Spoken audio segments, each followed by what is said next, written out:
Infinity సాగా తర్వాత next రాబోయేది multiverse సాగా అని చాలా మందికి తెలుసు. కానీ ఆ తర్వాత రాబోయే సాగా ఏంటనే ప్రిడిక్షన్స్ ఎప్పట్లలో ఉన్నాయన్నమాట.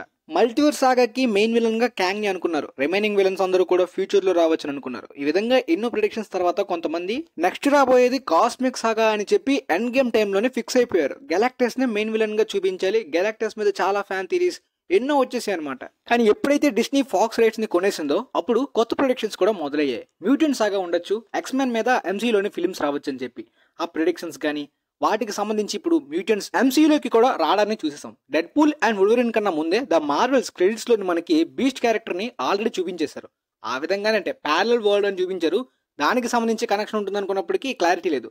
కానీ ఇప్పుడు కేవిన్ ఫైజ్ అయితే ఒక క్లారిటీ ఇచ్చేసారనమాట. అప్కమింగ్ ఫ్యూచర్ మార్వెల్ గురించి ఒక క్లారిటీ అండ్ ఆయన ఫుల్ సాటిస్ఫాక్షన్ హ్యాపీగా ఉన్న మూమెంట్ ఏంటంటే ఎంతో గ్యాప్ తర్వాత మార్వెల్ ఫస్ట్ ఫ్యామిలీ ఇక డైరెక్ట్ గా ఎంసీలోకి రాబోతుందని, అంటే first X-Men stand alone film ని ప్రిపేర్ చేసినట్టు చెప్తున్నారు. 2000 లో వచ్చిన ఫస్ట్ ఎక్స్మెన్ ఫిల్మ్ కి ఆయన అసోసియేట్ ప్రొడ్యూసర్ గా క్రెడిట్ ని కూడా పొందారనమాట. అప్పటి నుండి ఆయన ఎంతో గ్యాప్ తర్వాత మొత్తానికి ఎంసీలోకి ఫ్యామిలీని తిరిగి తీసుకురాగలిగాం అనే ఒక ఆనందమైన విషయాన్ని చెప్తున్నారు. సో అనుకున్న ప్రిడిక్షన్స్ ప్రకారం ఇప్పుడు మల్టీవర్స్ సాగా తర్వాత కాస్మిక్ సాగా లేదంటే ఇంకేదైనా సాగా ఉంటే అది నార్మల్ గానే ఉండేది. కానీ మ్యూటెంట్ సాగా ఇప్పుడు అనుకున్నట్టే అఫీషియల్ గా కేవిన్ ఫైజ్ కన్ఫర్మ్ చేసేసారు. కాబట్టి ఈ సాగా ఏ విధంగా మొదలవుతుంది అంటే తర్వాత అవెంజర్స్ మరుండ్రా అందరినీ కూడా ఎక్స్మెన్ మ్యూటెంట్స్ అనే పిలుస్తారా?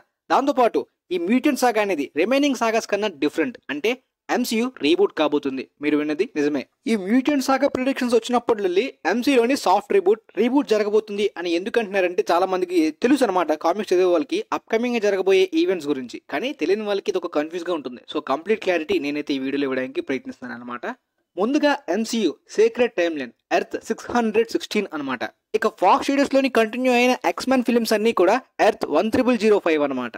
Already dead pool and వుల్వరిన్ film లో చూపించేశారు కదా. ఎర్త్ 10005 చెందిన డెడ్ పూల్ అండ్ అక్కడ ఎక్స్మెన్ యూనివర్స్ అంతా కూడా వాళ్ళ యూనివర్స్ లో ఆల్రెడీ లోగన్ వుల్వరిన్ క్యారెక్టర్ చనిపోయాడు. అండ్ మనకు ఆ ఫిల్మ్ లో చూపించిన వుల్వరిన్ క్యారెక్టర్ కూడా ఎర్త్ 10005 చెందిన వాడు కాదు, వేరియంట్. కానీ ప్రస్తుతానికి అక్కడే ఉన్నాడు. Same character upcoming MCU films లో కూడా రావచ్చు. సో మీకు ఒక కాస్త క్లారిటీ వచ్చింది అనుకుంటా. ఇక వీటితో పాటు మనకి ద మార్వెల్స్ క్రెడిట్స్ లో మోనికా రాంబో ప్యారలల్ వరల్డ్ కి వెళ్ళిపోతుంది అనమాట. అంటే ప్యారలల్ అంటే మనకి ఆపోజిట్ గా ఉండేలాంటి ఇంకొక ఎర్త్ లోకి వెళ్తుంది. అక్కడికి వెళ్ళిన తర్వాత అవెంజర్స్ ఎవరు ఉండరు, మొత్తం ఎక్స్మెన్ అండ్ బీస్ట్ ఆమెను రిసీవ్ చేసుకుంటాడు. వాళ్ళ ల్యాబ్ లోనే ఉంటుంది. ఇదంతా కూడా క్లియర్ గా క్రెడిట్ సీన్స్ లో మనకి చూపించారు. ఆ ప్యారలల్ ఎర్త్ లో ఉన్న బీస్ట్ గానీ ఎక్స్మెన్ క్యారెక్టర్స్ గానీ వాళ్ళెవరు కూడా earth 10005 fox studios X Men films చెందిన వాళ్ళు కాదు, వీళ్ళు వేరే యూనివర్స్ అని క్లియర్ గా చూపించారు. ఈ విధంగా ఎంసీలోని 2 డిఫరెంట్ ఎక్స్మెన్ వేరియంట్ యూనివర్సెస్ చూపించారు అనమాట. ఒకటి డెడ్ పూల్ అండ్ వుల్వరిన్, ఇంకొకటి మోనికా రాంబోతో. రెండు కనెక్టే ఉన్నాయి. ఇది ఇలా ఉండగా అప్కమింగ్ మ్యూటెంట్ సాగాలోని ఓన్లీ మ్యూటెంట్స్ మాత్రమే కాదు, ఫెంటాస్టిక్ ఫోర్ టీమ్ కూడా ఉంటుందన్నమాట. ఈ ఫెంటాస్టిక్ ఫోర్ టీమ్ అప్కమింగ్ గా మనకి రెట్రో ఫ్యూచరిస్టిక్ గా ఇది కూడా ప్యారలల్ యూనివర్సే. ఎర్త్ 10005 కాదు, ఓల్డ్ ఫెంటాస్టిక్ ఫోర్ ఫిలిమ్స్ చెందింది కాదు. ఎంసీయూ యూనివర్స్ కూడా ఎర్త్ 616 కూడా కాదు వీళ్ళు. సో ఈ 3 డిఫరెంట్ యూనివర్సెస్ ఈ మల్టీవర్స్ తోటి కనెక్ట్ అయి ఉన్న ఈ క్యారెక్టర్స్ కానీ ఆ టీమ్స్ కానీ అన్నిటికీ కూడా డూమ్స్ డే లోని సీక్రెట్ వార్స్ లోని క్లారిటీ ఉంటుందన్నమాట. అప్కమింగ్ గా మల్టీవర్స్ సాగా ఎండ్ అవబోయే మెయిన్ ఈవెంట్ ఫిల్మ్స్ కదా. ఈ మల్టీవర్స్ సాగా కనెక్షన్ అంతా కూడా క్లారిటీ ఎండింగ్ ఈ ఫిల్మ్స్ తో ఇస్తారు. ఆల్రెడీ ఎలా ఇస్తారనే దాని గురించి కూడా ప్లాట్ డీటెయిల్స్ తో సహా ప్రీవియస్ వీడియోస్ లో చేశాను. మొన్ననే ఫెంటాస్టిక్ ఫోర్ ఫిల్మ్ యొక్క ప్లాట్ డీటెయిల్స్ అండ్ రీసెంట్ గా టెస్ట్ స్క్రీనింగ్ ద్వారా రివీల్ అయిన ప్రతి డీటెయిల్ ని కూడా వీడియో చేసి చెప్పేశాను కదా. రెట్రో ఫ్యూచరిస్టిక్ గా 1960s టైమ్ లైన్ లో ఉన్న ఫెంటాస్టిక్ ఫోర్ ఎర్త్ 616 కి ఎలా వస్తారనే దాని గురించి. ఇక ఎక్స్మెన్ టీమ్ అయితే మాత్రం డూమ్స్ డే సీక్రెట్ వార్స్ యొక్క కామిక్స్ చదివే వాళ్ళకి క్లియర్ గా తెలుసు అనమాట. అవెంజర్స్ వర్సెస్ ఎక్స్మెన్ అనేది మనం డూమ్స్ డే ఎండింగ్ కో లేదంటే సీక్రెట్ వార్స్ లో క్లియర్ గా చూడొచ్చు అనమాట. అండ్ కేవిన్ ఫైజ్ రీసెంట్ గా చెప్పింది కూడా అదే. అప్కమింగ్ గా ఎక్స్మెన్ క్యారెక్టర్స్ ఫ్యూ ఫిల్మ్స్ లో కనిపించవచ్చు, అది కూడా ఈ మల్టీవర్స్ సాగా ఎండ్ అయ్యే లోపే అంటున్నారు. మరికొన్ని రూమర్స్ ప్రకారం ఫెంటాస్టిక్ ఫోర్ ఫిల్మ్స్ లో కూడా వాళ్ళు కనిపించే కూడా ఉందన్నమాట. అప్కమింగ్ క్యాప్ నెంబర్ 4 లోని ఆల్రెడీ అడమాంటియం ని కూడా ఎంసీయూ ఎర్త్ 616 లోకి తీసుకురాబోతున్నారు. అది కూడా డెడ్ అయిన సెలెస్టియల్ నుండి. And upcoming Avengers dooms day లో కనిపించబోయే ఆర్డీజే డూమ్స్ డే క్యారెక్టర్ కూడా ఈ ఫెంటాస్టిక్ ఫోర్ ప్యారలల్ యూనివర్స్ లోని ఆ 1960s టైమ్ లైన్ లోని రెట్రో ఫ్యూచరిస్టిక్ క్యారెక్టర్ ఆ యూనివర్స్ చెందిన వాడే ఎంసీయూ మెయిన్ విలన్ గా రాబోతున్నాడు. ఈ అన్ని క్లారిటీస్ వచ్చేసాయి. ఇప్పుడు మ్యూటెంట్ సాగా ఎక్స్మెన్ ఎలా రాబోతున్నారు? నాకు తెలిసినంత వరకు ద మార్వెల్స్ క్రెడిట్స్ లో చూపించిన బీస్ట్ గానీ ఆ ప్యారలల్ యూనివర్స్ యొక్క ఎక్స్మెన్ క్యారెక్టర్స్ అన్ని కూడా మోనికా రాంబోని తిరిగి 616 కి పంపించేసే విధంగా నార్మల్ గా వాళ్లతో వదిలించుకుంటారని అనుకుంటున్నాను. లేదు ఒకవేళ వీళ్ళ నుండి థ్రెట్ ఏదైనా పెట్టాలనుకుంటే సీక్రెట్ వార్స్ లోని చాలా మల్టీవర్స్ ఎక్స్మెన్ గానీ ఫెంటాస్టిక్ ఫోర్ గానీ అవెంజర్స్ గానీ ఎన్నో మంది వేరియంట్స్ వస్తారు. ఆ ఫైట్ కి మాక్సిమం యూజ్ చేసుకోవచ్చు. కానీ సీక్రెట్ వార్స్ లో ఉండబోయే ఈ మెయిన్ బ్యాటిల్ అనేది ఈ మల్టిపుల్ వేరియంట్స్ అందరూ వస్తారు కదా, ఈ అన్ని సూపర్ హీరోస్ కలిసి అవెంజర్స్ ఎండ్ గేమ్ లాగా ఒక విలన్ తో ఫైట్ చేయరనమాట. వీళ్ళలో వీళ్ళకే ఫైట్ జరుగుతుంది మొదట్లోనే, అవెంజర్స్ వర్సెస్ ఎక్స్-మ్యాన్. చాలా మంది ఈ బ్యాటిల్ అనేది ఎర్త్ 10005 అంటే డెడ్ పూల్ అండ్ వొల్వరిన్ ఉన్న ఆ earth and earth 616 MCU Avengers తో అని చెప్పి ఫిక్స్ అయిపోయారు. MCUలోని ఆల్మోస్ట్ సగం మంది అవెంజర్స్ ఎగిరిపోయారు ఇప్పుడు. అలానే ఫాక్స్ స్టూడియోస్ యొక్క ఎక్స్-మెన్ ఫిల్మ్స్ ఎర్త్ 10005 లో కూడా మ్యూటెంట్స్ అందరూ అంతరించిపోయారు కదా, మరి బ్యాటిల్ వీళ్ళ మధ్య జరిగితే ఏముంటుంది? అందుకనే మల్టిపుల్ వేరియంట్ క్యారెక్టర్స్ వస్తాయి. Different Iron Mans, different Captain Americas, different Wolverines, different Deadpools. వీళ్ళంతా కూడా రావడానికి మెయిన్ రీజన్ మల్టీవర్స్ మొత్తాన్ని ఆక్రమిద్దాం అనుకునే క్యాంగ్ లాంటి విలన్ ఇప్పుడు క్యాంగ్ ని రిప్లేస్ చేసిన డాక్టర్ డూమ్ కూడా మల్టీవర్స్ మొత్తాన్ని ఆక్రమిద్దామనో మల్టీవర్స్ ని సేవ్ చేద్దామనే పర్పస్ తో అయితే మాత్రం మల్టీవర్స్ కు ఒక డ్యామేజ్ చేస్తాడనమాట. ఆ డ్యామేజ్ వల్ల మొత్తం ఇన్కర్షన్స్ అనేవి మొదలవుతాయి. ఎస్, ఈ ఇన్కర్షన్ స్టార్ట్ అవడానికి మెయిన్ రీజన్ ఈ మల్టీవర్స్ ప్లాన్ తోటి వచ్చిన ఈ మల్టీవర్సల్ విలన్ వల్లనే. డాక్టర్ స్ట్రేంజ్ థర్డ్ పార్ట్ లో కూడా దాని గురించి క్లారిటీ ఇవ్వచ్చు, లేదంటే ఆ ప్రాజెక్ట్ రాకపోవచ్చు, ఎందుకంటే టైం లేదు. అవెంజర్స్ డూమ్స్డేలో డాక్టర్ డూమ్ యొక్క ఆరిజిన్, తన ప్లాన్ అండ్ మొత్తానికి మల్టీవర్స్ తన ప్లాన్ ఏ విధంగా ఫెయిల్ అయ్యి ఇన్కర్షన్స్ మొదలయ్యాయి అనేది ఉంటుంది. ఈ ఇన్కర్షన్ మొదలవ్వడం వలన 2 ఎర్త్స్ కొలైడ్ అవుతాయి అనమాట. ఆ 2 ఎర్త్స్ కొలైడ్ అవుతున్న టైంలో ఒక ఎర్త్ డిస్ట్రాయ్ అయిపోయి ఒక ఎర్త్ మాత్రమే మిగులుతుంది.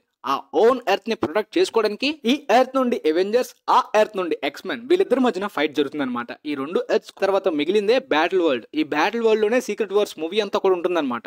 ఈ మల్టీవర్స్ ఇన్కర్షన్స్ వలన డిఫరెంట్ మల్టిపుల్ వేరియంట్స్ అందరూ కూడా వేరే మల్టీవర్సెస్ నుండి వస్తారనమాట. ఈ విధంగా వీళ్ళందరూ కూడా కలిసి మెయిన్ విలన్ డాక్టర్ డూమ్ ని చంపుతారా లేదా అనేది పక్కన పెడితే వీళ్ళకి జరిగే బ్యాటిల్ వల్ల ఒక టీం ఖచ్చితంగా అంతరించిపోవచ్చు, అంటే ఒక టీం ఖచ్చితంగా ఓడిపోవాలి, చనిపోవాలి. ఎస్, రెగ్యులర్ గా సీక్రెట్ వార్ కామిక్స్ లాంటి స్టోరీస్ మాత్రమే కాకుండా ఇందులో ఖచ్చితంగా ఒక టీం అంటే కొన్ని మంది సూపర్ హీరోస్ అయితే మాత్రం మేజర్ గా ఆ ఎర్త్ కి చెందిన వాళ్ళు చనిపోతారు. ఓన్లీ ఫ్యూ సూపర్ హీరోస్ మాత్రమే సర్వైవ్ అవ్వచ్చు, లైక్ ఫ్యూచర్ ఉన్న వాళ్ళు, ఎగ్జాంపుల్ స్పైడర్ మ్యాన్ లాంటి వాళ్ళు. సో ఈ బ్యాటిల్ లో మల్టిపుల్ వేరియంట్స్ గా మల్టీవర్స్ నుండి వస్తారు కదా, ఆ క్యారెక్టర్స్ కూడా చనిపోవచ్చు. మెజారిటీ విన్ అయితే మాత్రం other earth X-man team they ఉండొచ్చు. మోస్ట్ ఆఫ్ ది ఈ MCU ఈ అవెంజర్స్ క్యారెక్టర్స్ అన్ని కూడా చనిపోవచ్చు అనమాట. అలానే 2 ఎర్త్స్ కొలైడ్ అవుతాయి కదా, అందులోని మొత్తం డిస్ట్రాయ్ అయిపోయి బ్యాటిల్ వరల్డ్ క్రియేట్ అవుతుంది. ఆ తర్వాత క్రియేట్ అయిపోయే మొత్తం ఇన్కర్షన్స్ పోయి న్యూ ఎర్త్ గా న్యూ స్టార్ట్ అనేది మొదలవుతుంది. ఈ న్యూ స్టార్ట్ లోని మొత్తం మెజారిటీ అంతా కూడా ఈ మ్యూటెంట్స్ ఎక్స్-మ్యాన్ టీమ్ ఉంటుంది కాబట్టి దీనికి ద మ్యూటెంట్ సాగా అనమాట. దానికి ఇది సాఫ్ట్ రీబూట్ అనమాట, కంప్లీట్ రీబూట్ కాదు కానీ ఒక కంటిన్యూషన్ గా సాఫ్ట్ రీబూట్ అనేది సీక్రెట్ వార్స్ తోటి జరగబోతున్నట్టు.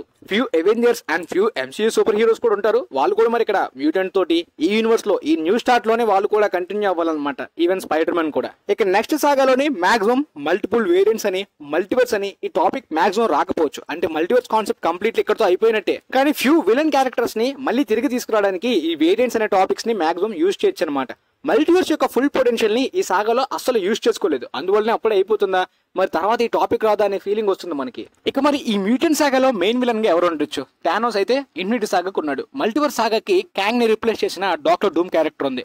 మరి ఈ మ్యూటెంట్స్ కి బిగ్గెస్ట్ థ్రెట్ అంటే అది అపోకలిప్స్ క్యారెక్టరే. సో ఈ మ్యూటెంట్ సాగాకి బిగ్గెస్ట్ థ్రెట్ గా ఆల్రెడీ ఎక్స్-మ్యాన్ అపోకలిప్స్ లో కనిపించిన దానికన్నా చాలా పవర్ఫుల్ గా అపోకలిప్స్ క్యారెక్టర్ ని వాడుకోవచ్చు. ఆ ఎక్స్-మ్యాన్ అపోకలిప్స్ ఫిల్మ్ లో సరిగ్గా వాడుకోలేదు కానీ ఈసారి అయితే గట్టిగా వాడుకోవచ్చు మెయిన్ విలన్ గా.